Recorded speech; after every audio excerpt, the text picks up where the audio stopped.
May 2nd, 1945. A forest clearing west of Rostock, Germany. The air is thick with the smell of pine needles, damp earth, and the acrid tang of cordite. It clings to the back of the throat. 20-year-old Clara Hempel, a Nachrichtenhelferin, a signals auxiliary of the Wehrmacht, presses the headphones tight against her ears. The static hisses like a nest of snakes. Her fingers, stained with ink and grime, tremble slightly as she adjusts the dial on the torn Funk AD transceiver. Rain drips from the canvas tent flap, tracing clean lines through the dirt on her gray uniform jacket. Outside, the world is ending in mud and thunder. The rhythmic, gut-punching thud of Soviet artillery draws nearer with each passing hour. You can feel it in your teeth, a deep vibration that promises annihilation. Her commanding officer, Hauptmann Schmidt, a man whose face has aged a decade in the last week, stands silhouetted against the pale, weeping sky. His uniform is soaked, his shoulders slumped in a way that would have been unthinkable a year ago. "Anything, Helferin?" he asks, his voice a low rasp. She shakes her head, not daring to look at him. Nothing. For 3 days, nothing but ghosts on the wire. Fragments of other dying units, panicked whispers, and then silence. Her job was to connect the pieces of the collapsing front. Now, there are no pieces left to connect. She is the final nerve ending of a dead organism. The men of her signals unit, a mix of weary veterans and boys who should be in school, huddle by the trucks, their rifles held loosely, their eyes vacant.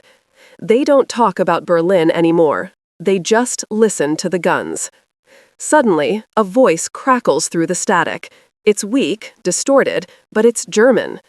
Requesting orders, coordinates, overwhelmed. Repeat, we are overwhelmed. Clara's hands fly across the equipment. She works the key, her Morse code a desperate, tapping heartbeat. "Who are you? Identify. Where are you?" The reply is a garbled scream, cut short by a deafening roar of static that makes her flinch, yanking the headphones off. A direct hit. Somewhere, not far from here, another small circle of defiance has just been wiped from the map.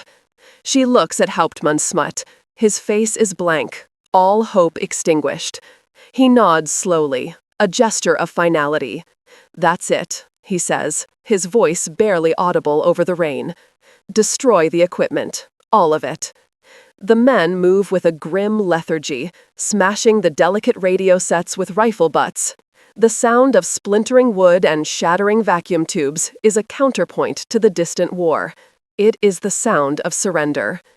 Clara carefully removes the Enigma machine from its wooden case. She was trained to protect it with her life, to destroy it rather than let it be captured. She holds the heavy metal box for a moment. It feels like a tombstone. Following procedure, she uses a small, specialized hammer to smash the delicate rotors, the very heart of the Reich's secret language.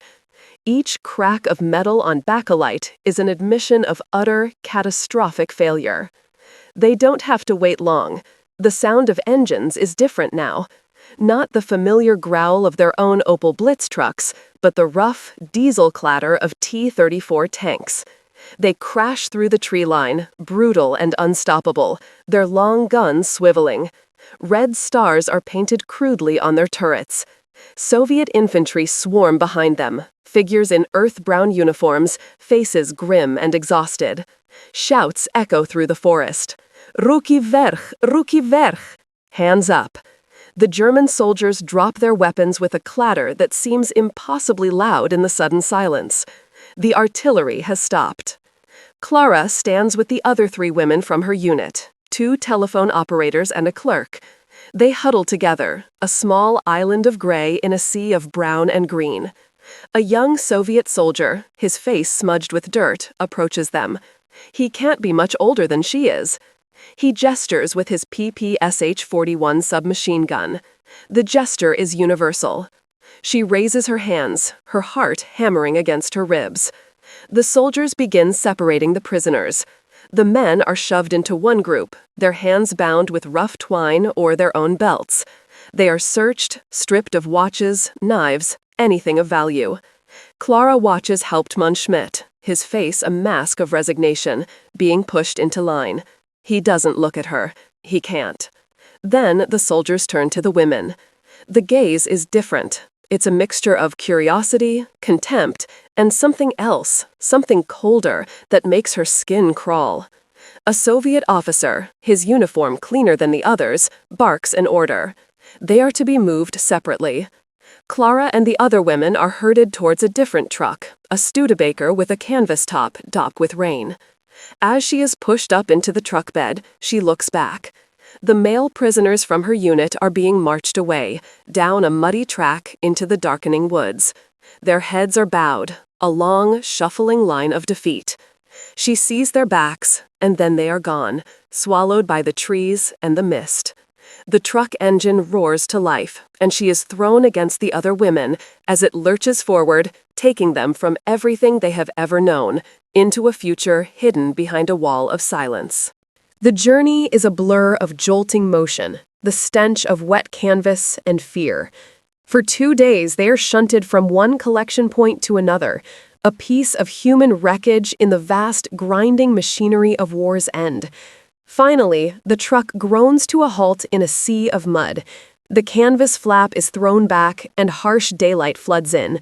They are at a transit camp, a sprawling city of tents and hastily erected wooden barracks, surrounded by a double row of barbed wire. The scale of the defeat is staggering. Thousands of German soldiers are here, their field gray uniforms turning brown with filth. They move like ghosts, their faces hollowed out by hunger and despair. Clara and the other women are prodded out of the truck and marched towards a separate, smaller enclosure. This is the first clear line of segregation, a wire fence within a wire fence. The guards, American GIs this time, are different from the Soviets.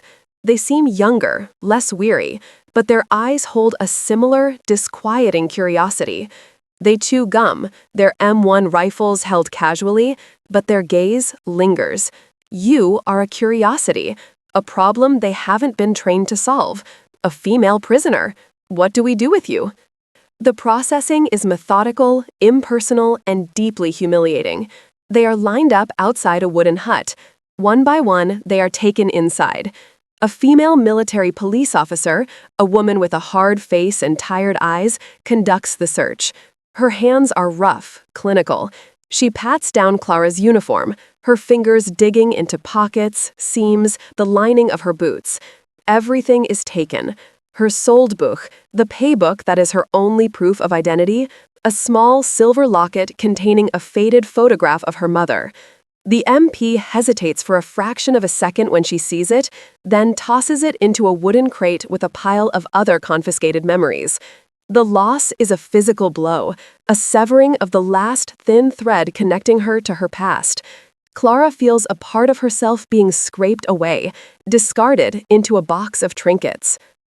They are issued new clothing, rough, scratchy denim trousers, and a man's work shirt, several sizes too large. The gray uniform of the Helferin, the one she had worn with a nervous, patriotic pride, is thrown onto a growing pile. Stripped of her uniform, her locket, her name, now just a number on a tag, her identity feels thin, translucent. She is no longer Clara Hempel, Signals Auxiliary. She is just a prisoner, a Frau, a Fräulein. She is led into the women's compound. It's a single long barrack and a muddy patch of ground. There are perhaps 100 other women there. Nurses in their distinctive habits, Luftwaffe auxiliaries, administrative staff, even a few women who look like civilians swept up in the chaos. They sit in small groups, their faces etched with anxiety and exhaustion. There is no camaraderie here yet, only a shared silent shock. Through the wire fence, she can see the vast male camp, thousands of men. They stare. Not all of them, but many. Their gazes are a constant pressure, a reminder of her vulnerability. They are German, her countrymen, yet the wire between them is more than just a physical barrier. It's a chasm of experience. Their ordeal is hard labor, interrogation, the crushing boredom of captivity. Hers, she is beginning to understand, will be something else entirely. It will be a battle fought in whispers, in the dark corners of the barrack, a struggle for a dignity that no one else here seems to recognize or care about. Later that afternoon, a work detail of male prisoners is marched past their enclosure. They carry shovels, their heads down. Clara recognizes a face from the 12th Arby, a young radio operator she had shared coffee with just weeks ago near the Elbe. His eyes flick towards the women's compound for a second. There is no recognition, only a deep, hollow shame.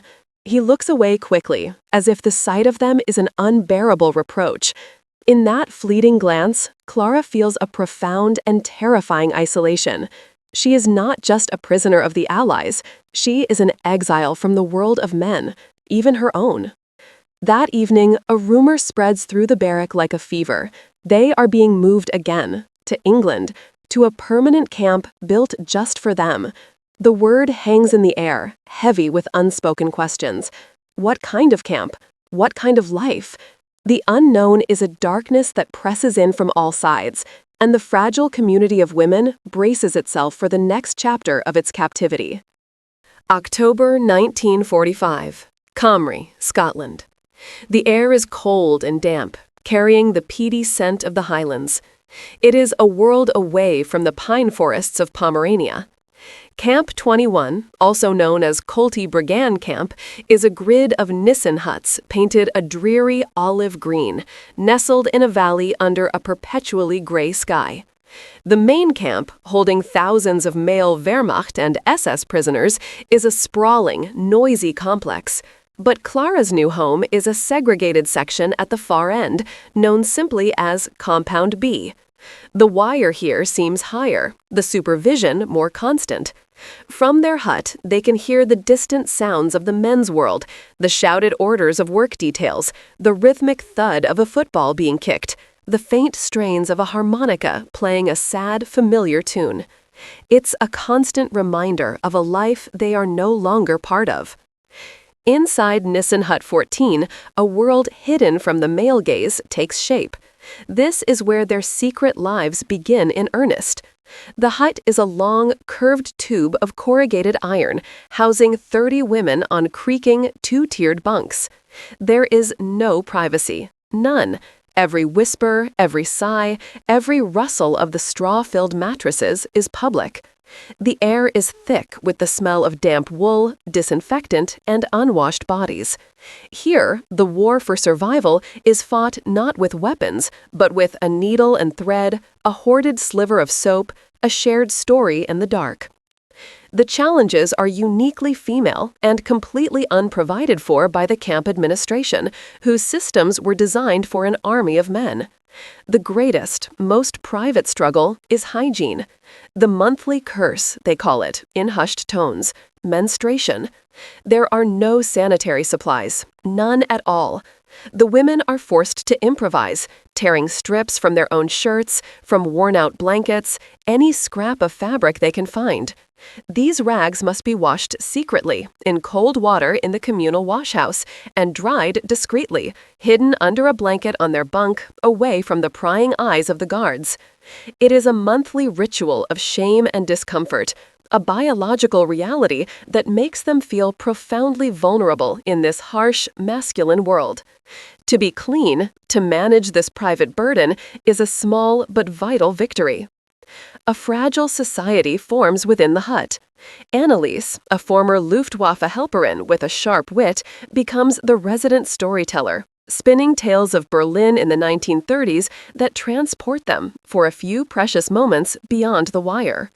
Frau Keller, a stout, middle-aged woman who was an army paymaster, takes on the role of hut leader.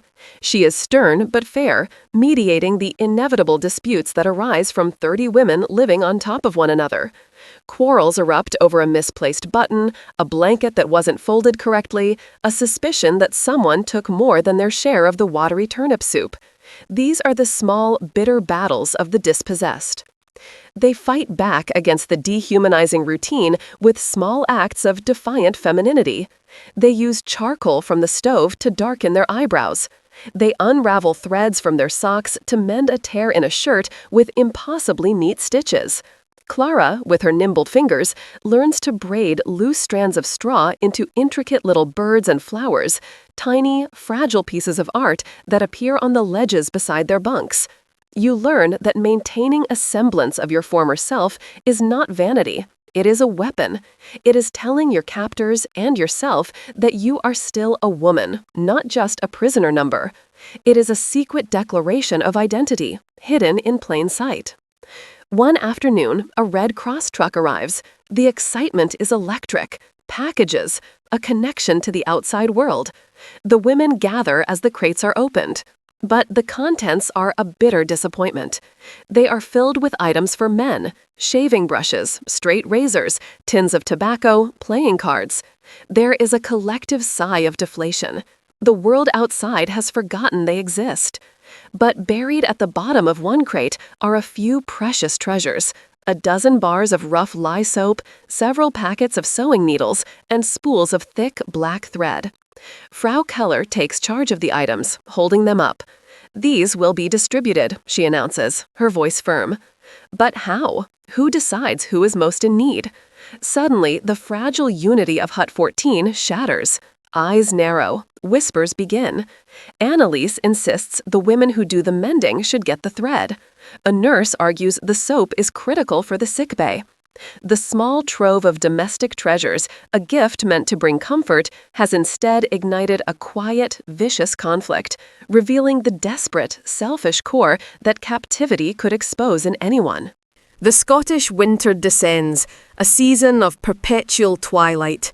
A cold, relentless rain drums on the corrugated iron roof of Hut 14, a monotonous rhythm that seeps into the bones.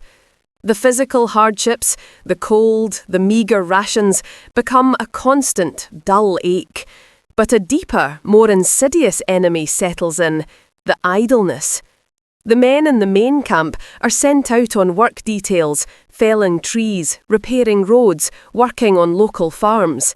Their days are structured by physical labour, a grim purpose that leaves them exhausted but occupies their minds. The women, however, are largely confined to their compound. They are given mending, laundry and cleaning duties, but these tasks cannot fill the vast, empty hours of the day. This enforced idleness becomes a breeding ground for memory.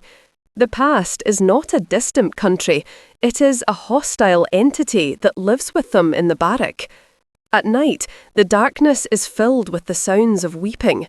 Not loud, hysterical sobbing, but a quiet, stifled grief that is almost more terrible to hear. A woman named Greta, who worked as a secretary in Dresden, often wakes up screaming, her hands clutching at her throat, reliving the firestorm from which she barely escaped. Others just lie awake, their eyes open in the dark, staring at the metal roof just inches from their faces. They are haunted by the ghosts of husbands, brothers and sons lost on the Eastern Front.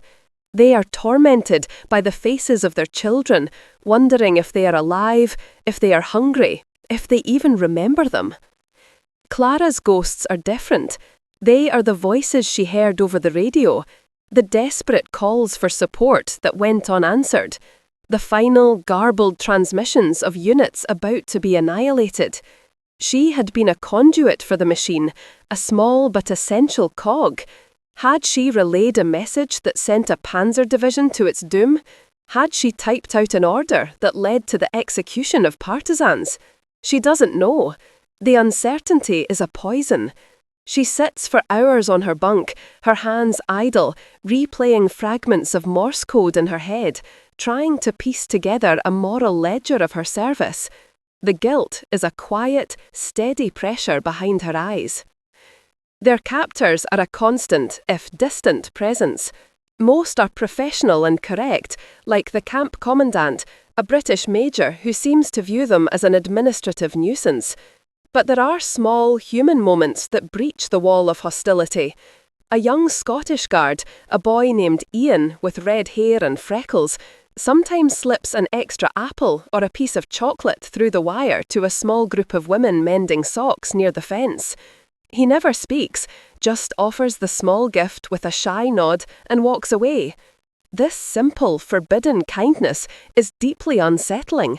It complicates the neat narrative of us versus them.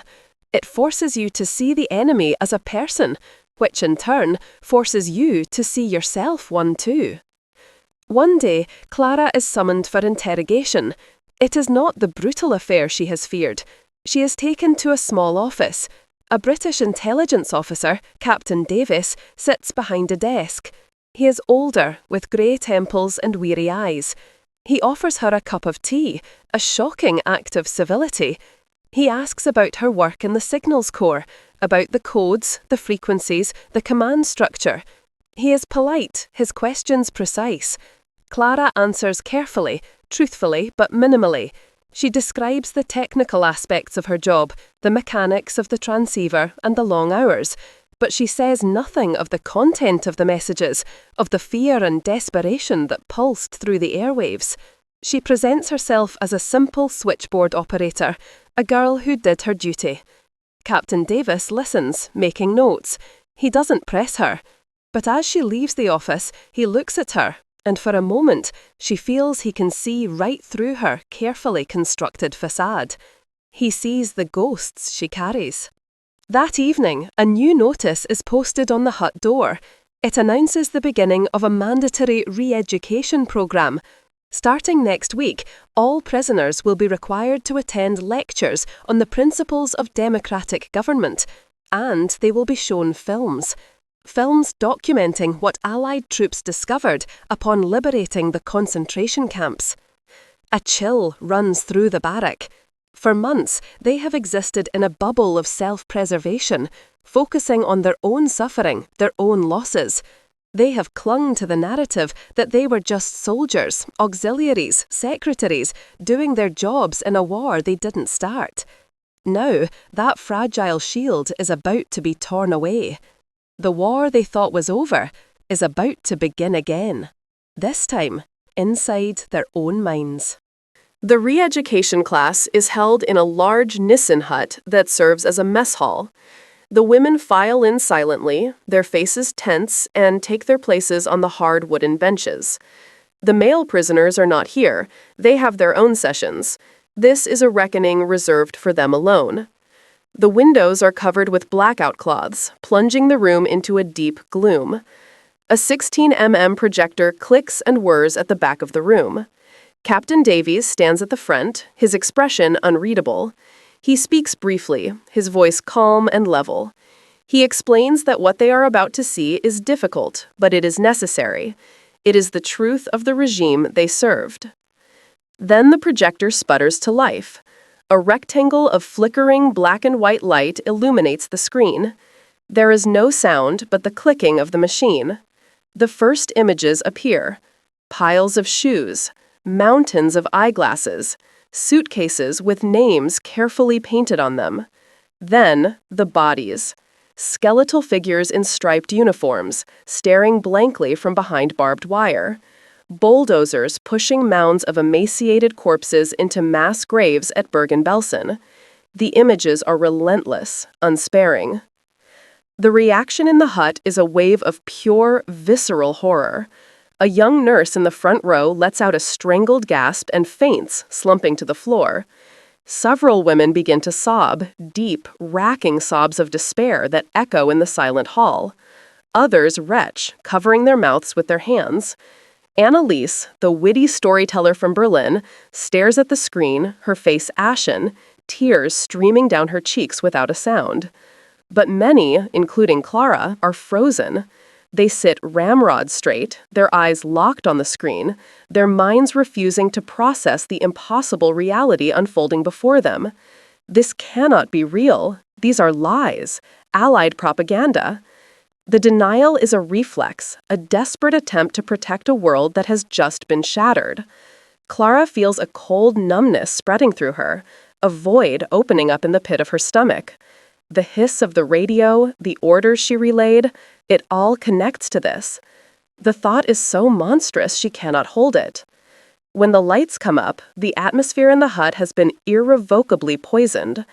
The silence that follows is heavier and more terrible than the sounds of grief. They walk back to their compound not as a group, but as a collection of fractured, isolated individuals. The secret they had all tacitly agreed to keep, the secret of their own ignorance or denial, is now out in the open, and it is devouring them. The fragile community of Hut 14 implodes. In the days that follow, the hushed conversations are replaced by bitter accusations. "Your husband was in the Waffen-SS, wasn't he, Frau Keller? Did you know?" A woman hisses. "You were stationed near Auschwitz," another says to a quiet clerk. "You must have smelled it." The shared identity of German woman, a source of stoic pride and mutual support, is destroyed. Now they look at each other with suspicion and judgment. Each woman is forced to confront her own complicity, her own blindness. For Clara, the reckoning is private and absolute. The voices on the radio are no longer just static and code. They are the architects of that hell on the screen. And she was their instrument. The shame is a physical weight, pressing down on her, making it hard to breathe. Months later, in the summer of 1946, the news of their impending repatriation arrives. There is no celebration, only a quiet, exhausted relief. The war is truly over. On the day of her departure, Clara stands on a train platform, wearing a simple dress provided by the Red Cross. She carries nothing but a small, crudely carved wooden bird, a gift from Greta, the woman from Dresden. As the train pulls away from the station, she watches the green hills of Scotland recede. She is going home, but home is a ruin. Her country is a pariah, her people are broken, and she is a stranger to herself. The barbed wire is gone, but the unseen scars, the ghosts she now carries, will be her prison for the rest of her life. Her secret life of a prisoner of war was over, but her struggle to live with what she had seen and what she had been a part of was just beginning.